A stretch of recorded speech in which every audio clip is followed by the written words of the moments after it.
بسم اللہ الرحمن الرحیم۔ عزیز طلباء السلام علیکم ورحمۃ اللہ وبرکاتہ۔ عزیز طلباء، آج ہمارا سبق نمبر 53 ہے۔ جماعت دہم اردو کے سبق مجھے میرے دوستوں سے بچاؤ کی پیراگراف کی تشریح کرنی تھی، لیکن چونکہ ہماری مشق میں پیراگراف خود مذکور ہے، اس لیے ہم مشق شروع کریں گے۔ اور مشق آپ کو پتہ ہے بھائی بچوں، مشق سبق کی دہرائی ہوتی ہے، اور اس کو آپ نے ذرا وقت کم ہونے کی وجہ سے ہم نے جلدی کرنا ہے، آپ نے میرا ساتھ دینا ہے انشاءاللہ۔ تو سوال نمبر 1 ہے کہ سوالات کے جوابات تحریر کریں۔ الف ہے کہ چاندنی چوک میں فقیر کے تقریر کا لب لباب کیا تھا؟ لب لباب خلاصے کو کہتے ہوئے بچوں، تو چاندنی چوک میں فقیر کی تقریر کا لب لباب یہ تھا کہ میں مسافر ہوں، 7 بچوں کا باپ ہوں، اور میں غریب الوطن ہوں، میری مدد کی جائے تاکہ میں اپنے وطن کو چلا جاؤں۔ بے ہے کہ مصنف پر اس فقیر نے کیا اثر کیا؟ مصنف پر فقیر کی بات کا اثر یہ ہوا کہ مصنف یہ سوچنے پہ مجبور ہو گئے کہ ساری چیزوں میں بہت سی چیزوں میں اس سے اچھا ہوں، لیکن ایک چیز میں یہ مجھ سے اچھا ہے کہ اس کا کوئی دوست نہیں۔ اور جیم ہے کہ مصنف کو اپنے بے تکلف دوست بڑبڑیا سے کیا شکایت ہے کہ وہ آتے تو 1 منٹ سے بھی کم عرصے کے ٹائم کے لیے ہیں، لیکن وقت ضائع کرتے ہیں گھنٹوں کے حساب سے۔ اور دال ہے کہ محمد تحسین کی گفتگو کا محور کیا ہوتا ہے؟ محمد تحسین کی گفتگو کا محور ان کے بیوی بچے ہوتے ہیں۔ اور ہے کہ مصنف کے کون سے دوست ادب کے زیادہ دلدادہ ہیں؟ مصنف کے دوست شاکر خان ادب کے زیادہ دلدادہ ہیں۔ اور سوال نمبر 2 ہے کہ سبق کے متن کو مد نظر رکھ کر درست جواب پر درست کا نشان لگائیں۔ الف ہے کہ آفت کا مارا فقیر کتنے بچوں کا باپ تھا؟ 7 بچوں کا۔ اور مصنف نے کس مصیبت کو فقیر کے لیے نعمت تصور کیا؟ دوست نہ ہونا۔ مصنف نے کس دوست کو بڑبڑیا دوست کہا؟ احمد مرزا کو۔ اور دال ہے کہ شاکر صاحب مصنف کو لے گئے، کہاں لے گئے؟ سلیم پور۔ اور یہ ہے کہ مصنف کا دوست زیادہ بے تکلف اور شور مچانے والا احمد مرزا، جس کو بڑبڑیا کہتے تھے۔ اور مصنف کے دوست انہیں راجہ صاحب سے ملوانے کہاں لے جانا چاہتے تھے؟ احمد نگر۔ اور مصنف جس کمرے میں ٹھہرائے گئے اس کی کھڑکی کھلتی تھی کون سے باغ میں؟ پائیں باغ میں۔ اور متن کی روشنی میں درست لفظ چن کر خالی جگہ پر کریں۔ چاندنی چوک میں صدا لگانے والا فقیر غریب الوطن تھا، غریب الوطن تھا۔ احمد مرزا کی خلقت میں داخل ہے کہ 2 منٹ نچلا نہیں بیٹھا جاتا۔ اور جیم ہے کہ مصنف کو لکھنے پڑھنے سے منع کرنے والے دوست کا نام شاکر خان، اور احمد نگر کے رئیس طالب علی کا نام طالب علی ہے، اور میرے ڈیش دوست کا نام شاکر خان ہے، ادب پسند دوست کا نام شاکر خان ہے۔ سبق کے متن کو مد نظر رکھ کر درست یا غلط پر درست کا نشان لگائیں۔ غلط کو نشان زدہ کرنا ہے تو اس پر درست کا نشان لگا دیں، درست کو نشان زدہ کرنا ہے تو اس پر درست کا نشان لگا دیں۔ چاندنی چوک میں ایک بدصورت فقیر صدا لگا رہا تھا، غلط، بلکہ بدصورت بنا ہوا تھا تو غلط ہے۔ فقیر کے پاس سب کچھ تھا، اس کا کوئی دوست نہ تھا، یہ درست ہے نا۔ یہ بھی غلط ہے کیونکہ سب کچھ نہیں تھا، بلکہ الٹ ہے اس کا کہ کچھ بھی نہیں تھا اور دوست بھی نہیں تھا۔ احمد مرزا کو مصنف نے بڑبڑیا کا نام دیا ہے، درست ہے۔ شاکر خان کے ہاں سیاہی کے دوات خشک اور قلم بغیر نب کے تھا، درست ہے۔ شاکر خان کے بھائی کی موسیقی سے نفرت تھی، درست ہے۔ غلط ہے، نفرت نہیں تھی بلکہ وہ اس کا دلدادہ تھا۔ لو بھائی بچوں، سوال نمبر 5 ہے کہ سیاق و سباق کے حوالے سے مندرجہ ذیل اقتباسات کی تشریح کیجیے۔ دیکھو پرانی دوستی کا واسطہ سے لے کر کون سی نعمت چاہتا ہے؟ بھائی بچوں، یہ آپ کا جو یہ پیرا ہے دیکھو پرانی دوستی کا واسطہ والا، یہ صفحہ نمبر 49 پہ ہے، صفحہ نمبر 49 پہ ہے، اور ہے یہ کہ بھائی جان دیکھو پرانی دوستی کا واسطہ دیتا ہوں، مجھے اس وقت ضرورت ہے، تھوڑا سا روپیہ قرض دو۔ کیا اس کے احباب وقت بے وقت اسے دعوتوں اور جلسوں میں کھینچ کر نہیں لے جاتے؟ کیا کبھی ایسا نہیں ہوتا کہ اسے نیند کے جھونکے آ رہے ہوں؟ تو بچوں آپ نے بار بار پیراگراف کی تشریح کا طریقہ سیکھا ہے، اس لیے یہیں پہ مختصر دہرا دیتا ہوں۔ اس پیراگراف کا حوالہ متن کیا ہوگا؟ مصنف کا نام سجاد حیدر اور سبق کا نام مجھے میرے دوستوں سے بچاؤ، اور اس کے بعد پھر سیاق و سباق نے لکھنا بھی بچو، سیاق و سباق ختم ہو گیا بورڈ سے، سیاق و سباق کو ہم تھوڑا سا پس منظر اور پیش منظر کے طور پر تشریح میں ہی لکھ ڈالتے ہیں۔ تو حوالہ متن ہو گیا، اس کے بعد حل لغات۔ حل لغات میں آپ نے الفاظ کے معنی لکھنے، جیسے مثلا دوسری لائن میں ہے احباب، حبیب کی جمع مراد دوست ہے۔ اسی طرح حق ہو کرنا، شور مچانا، اور ہو حق کرنا، ہو حق کرنا بھی شور مچانے کا مترادف ہے۔ اس طرح آپ نے یہ الفاظ معنی لکھنے کے بعد آپ نے تشریح میں لکھنا ہے کہ مصنف اس سے پہلے یہ بیان کر رہے تھے کہ فقیر نے جو تقریر کی تو اس کا مجھ پر اثر یہ ہوا کہ میں نے اپنا اور اس کا تقابلی جائزہ لیا کہ کتنی چیزوں میں اس سے اچھا ہوں اور کتنی میں وہ مجھ سے اچھا ہے۔ تو وہ کہتے ہیں کہ بہت ساری چیزیں گنی کہ ان میں تو میں ان سے اچھا ہوں، لیکن ایک بات جو اس نے کی کہ میرا کوئی دوست نہیں، کہتے ہیں اس حوالے سے وہ مجھ سے بہت اچھا ہے۔ اب اس پیرے میں وہ اسی بات کو بتا رہے ہیں کہ ایک دوست آیا، وہ یوں کہتا ہے کہ بھائی تھوڑا سا قرض دے دو۔ دوسرا آیا، وہ یہ کہے یا یہ کہ احباب اور دوست وہ کیا کریں گے، دعوتیں اور جلسوں میں کھینچ کر لے جائیں گے اور وقت کا ضیاع ہوگا۔ اور کیا کبھی ایسا نہیں ہوتا کہ اسے نیند کے جھونکے آ رہے ہوں، مگر یار دوستوں کا مجمع لگا ہوا ہے، کس سے کہانیاں لطیفے چل رہے ہیں، وہ سو نہیں سک رہا۔ اسی طرح خط آ گئے، ان کا جواب دینا پڑا۔ تو یہ ساری چیزیں جو پہلے میں لکھی ہیں، آپ کہیں گے کہ یہ ساری چیزیں ذکر کرنے کے بعد مصنف نے یہ کہا ہے کہ یہ میرے ساتھ تو فی الحقیقت ہو رہا ہے، لیکن یہ کتنا خوش نصیب ہے کہ اس کے ساتھ نہیں ہو رہا۔ اور پھر کہیں گے کہ پیراگراف اس تشریح طلب پیراگراف کے بعد پھر وہ اس بات کا تذکرہ کرتے ہیں کہ میں جو باتیں کر رہا ہوں، لوگ مجھے اس پر یہ تو کہیں گے کہ کتنے بیہودہ خیالات کا اظہار کر رہا ہوں، لیکن کہتے کہ کیا کروں، میرے دوست اگرچہ میرے خیر طلب اور بھائی خواہ تو ہیں، لیکن وہ میری بھلائی کے لیے آتے ہیں، لیکن در حقیقت میرے وقت کا ضیاع ہونے کی وجہ سے وہ میرا نقصان ہو جاتا ہے، جس کی وجہ سے میں یہ سب کچھ کہہ رہا ہوں۔ اچھا، یہ آپ کی تشریح ہوگی بچوں۔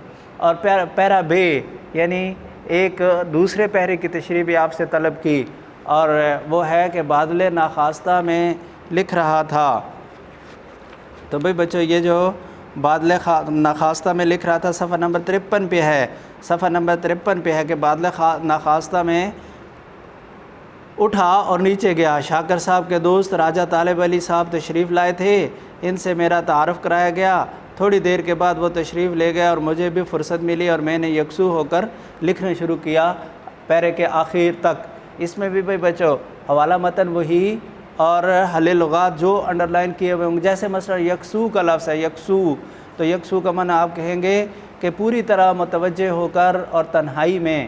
اور اس کے بعد پھر اس کی تشریح لکھتے ہوئے آپ نے یہ کہنا ہے کہ تشریح طلب پیراگراف سے پہلے مصنف ذکر کر رہے تھے کہ مجھے میرے دوست شاکر خان صاحب سلیم پور یہ کہہ کر لے گئے تھے کہ یہاں شہر کی آلودگی نے تمہیں تنگ کر رکھا ہے اور کام کی زیادتی نے، تو چلو ایک گاؤں کی فضا، صاف فضا میں، اور وہاں صحت افزا مقام ہے اور وہاں جا کر ذرا تمہیں نشاط اور سکون حاصل ہوگا۔ کہتے اور اس پیرے میں کیا بتا رہے ہیں کہ جب میں آیا تو میں نے یہ دیکھا کہ مجھے کام کی تو ذرا بھی فرصت نہیں مل رہی۔ جیسے مثلا وہ یہ کہتے ہیں کہ میں کبھی کچھ کام کرنے لگتا تو شبن فوراً آ جاتی، پھر یہ ایک دفعہ اسی طرح وہ آ گئی اور وہ کہنے لگی کہ شاکر خان صاحب کے ایک دوست آئے، ان سے ان کو ملوانا ہے تو آپ تشریف لائیں۔ تو اب اس پیرے میں وہ کہتے ہیں کہ بادل ناخواستہ میں اٹھا اور نیچے گیا شاکر صاحب کے، اب یہ بادل ناخواستہ اٹھا اور نیچے گیا، یہ جو پیرا ہے اس کو آپ نے اپنے الفاظ میں پہرے کو پڑھنا ہے، پھر اس کو اپنے الفاظ میں لکھنا ہے۔ تو یہ ہوا یہ تھا کہ وہ اٹھ کر نیچے گئے اور طالب علی سے ملے اور تعارف کرایا گیا۔ تھوڑی دیر کے بعد کہتے ہیں وہ تو چلے گئے اور فرصت ملی، اور میں جب اوپر آیا تو تھوڑی دیر کے بعد پھر دروازہ کھٹکھٹا دیا گیا اور معلوم ہوا کہ مجھے پھر یاد کیا جا رہا ہے، اور وہ کہتے ہیں کہ میرے دوست آئے ہیں، انہیں دکھایا جاؤں۔ گویا میں بھی اس عربی گھوڑے کی طرح ہوں جو خرید کر مالک لایا ہو، اور وہ چونکہ خوبصورت ہوتا ہے اس لیے اسے بار بار دکھا رہا ہے، کبھی کسی کو اور کبھی کسی کو استبل سے منگا کر۔ کہتے ہیں کہ میں اس سے نجات پائی اور اپنے کمرے میں آیا، خیالات غائب ہو گئے تھے، فکرہ سر نو بنانا پڑا، طبیعت بالکل اچاٹ تنگ آ گئی تھی۔ کہتے ہیں کہ ہزاروں دقتوں کے باوجود لکھنا شروع کیا، اور کوئی آدھا گھنٹہ بھی نہیں لکھ پایا تھا کہ میرا قلم تیزی سے چل رہا تھا اور میں لکھ رہا تھا کہ پھر میرے ساتھ یہی ہوا۔ تو اس طرح کہتا ہے کہ میں اپنا کام مکمل نہیں کر سکا۔ تو اس کے بعد پھر اسی کی شاکر خان صاحب ہی کی باتیں وہ کرتے ہیں، اور وہ یہ کہتے ہیں کہ شاکر خان صاحب نے میرے اس طرح سے وقت کو تو ضائع کیا، لیکن مجھے بعد میں یہ کہنے لگے آخر میں کہ بھائی لگتا ہے کہ بہت کچھ لکھ ڈالا ہوگا۔ تو میں نے کہا کہ کیا لکھ ڈالا؟ بہرحال تنگ آ کر میں کہتا ہے کہ اس سے بغیر اجازت کے بھاگ کر اسے ناراض کر کے میں آ گیا۔ تو یہ بھائی بچوں آپ کے دونوں پیروں کی تشریح ہے۔ سوال نمبر 6 ہے سبق کا خلاصہ، وہ آپ نے کر لیا۔ اس کے بعد بچوں سوال نمبر 7 ہے کہ مندرجہ ذیل تراکیب اور محاورات کو اپنے الفاظ میں استعمال کیجئے۔ اپنے الفاظ میں استعمال کرنے کا مطلب یہ کہ اپنے الفاظ میں ان کا مفہوم بتائیں اور پھر جملے میں استعمال کریں۔ جملے آپ نے خود بنانے ہیں، اور اپنے الفاظ میں آپ کو بتا دیتا ہوں۔ لفظ بلفظ لکھنا، پوری طرح نقل کرنا۔ جو آپ کے سامنے تحریر ہے یا جو آپ کے ذہن میں مضمون ہے اس کو آپ نے پورا لکھ ڈالا، یہ ہے لفظ بلفظ لکھنا۔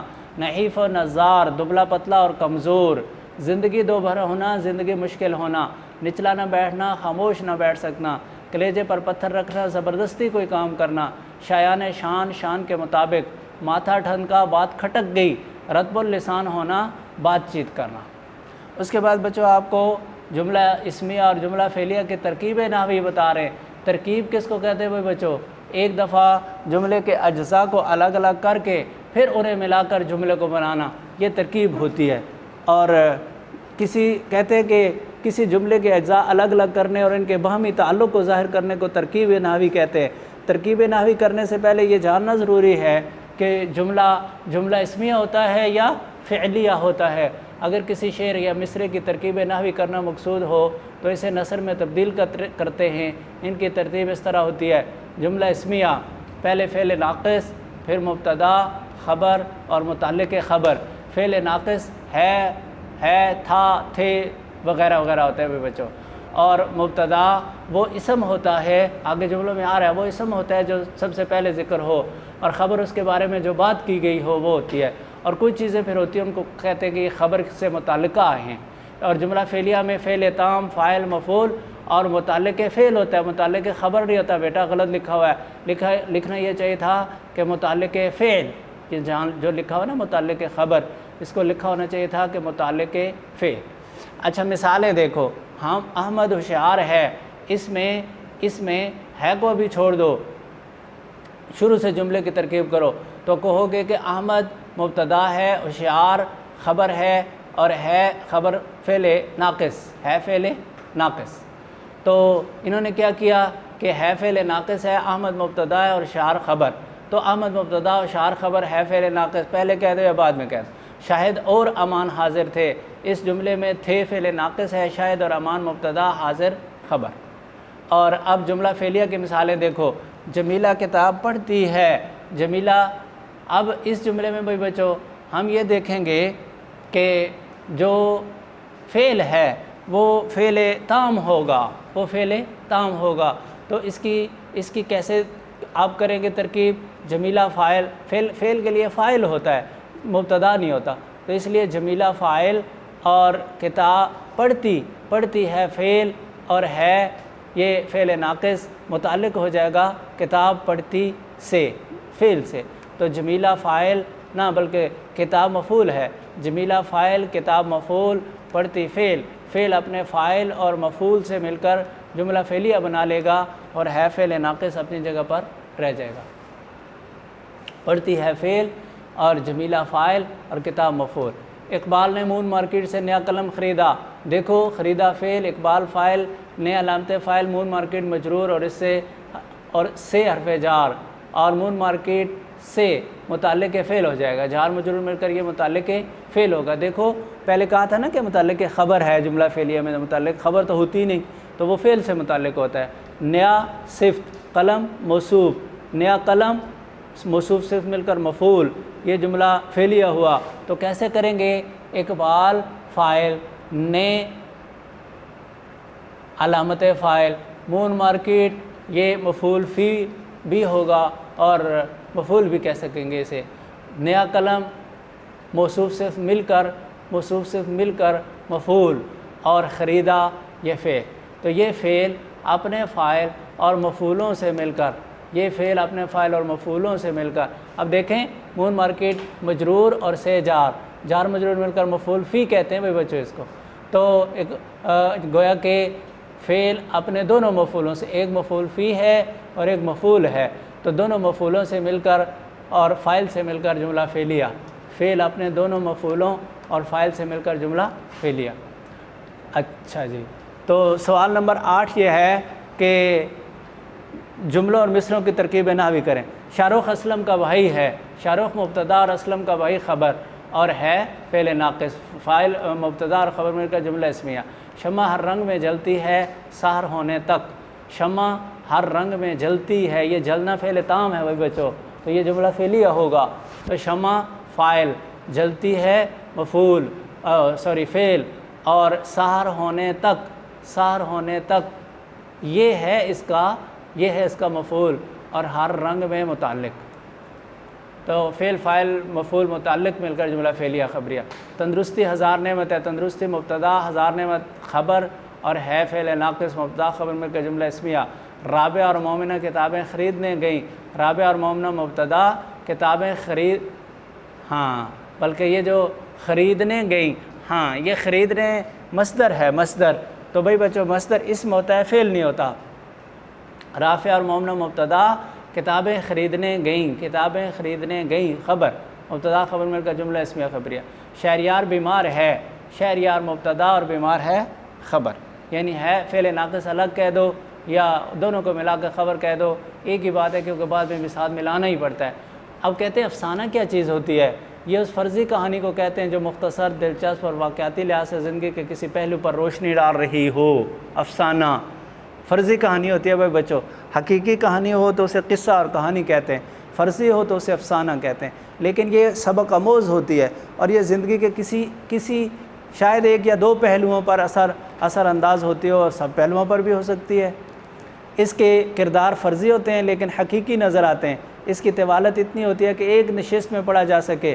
وحدت تأثر اس کی بڑی خوبی ہوتی ہے، وحدت تأثر، کوئی ایک اثر ڈال رہی ہوتی ہے، کسی ایک بات کو بتا رہی ہوتی ہے، اسی پر زور ہوتا ہے لکھنے والے کا۔ تو بچے یہ آپ کی مشق مکمل ہوئی، اور اس میں آپ کی جو زیادتی تھی مشق میں عام چیزوں سے، وہ 2 پیرے ہیں جن کی تشریح آپ نے کرنی ہے۔ میں نے آپ کو مختصر تشریح کروا دی، اب آپ انشاءاللہ اس کو اپنے مشق اور رویین کے ساتھ اس کو مزید ذہن نشین کر لیں گے۔ اللہ آپ کا حامی و ناصر ہو۔ والسلام علیکم ورحمۃ اللہ وبرکاتہ۔